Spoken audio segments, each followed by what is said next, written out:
Oui. Vous connaissiez M. Brodel avant? Mais Non, oui, bien sûr, nous sommes enfin, rencontrés à Saint-Malo. Oui. Qu'est-ce que vous pensez de l'enseignement de l'histoire aujourd'hui et de ce qu'en dit par exemple le ministre de l'Éducation nationale?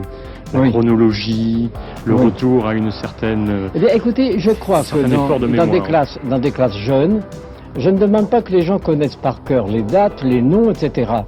Mais j'aime le récit. Je trouve qu'on ne doit pas compliquer les choses, on ne doit pas parler de choses abstraites.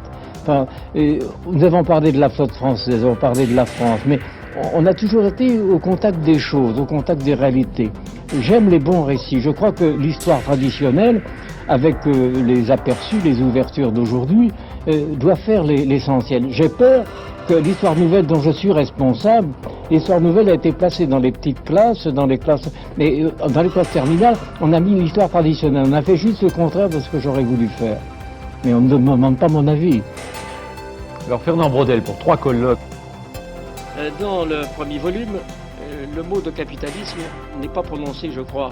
S'il est prononcé une fois ou deux fois, ça m'aura échappé. Oui, mais vous vous rattrapez par la suite.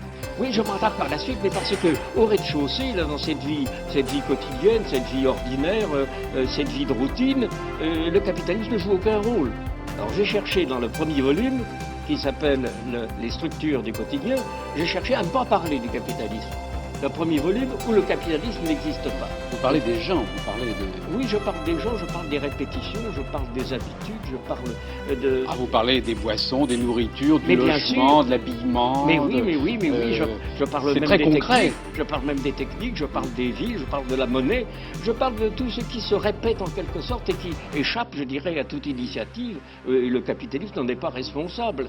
Alors, Tandis que dans le second volume, les jeux de l'échange. eh bien, les jeux de l'échange, c'est à la verticale. Enfin, j'essaie d'aller au-dessus de la vie ordinaire et j'aborde l'économie de marché. C'est-à-dire les marchés, les boutiques, l'école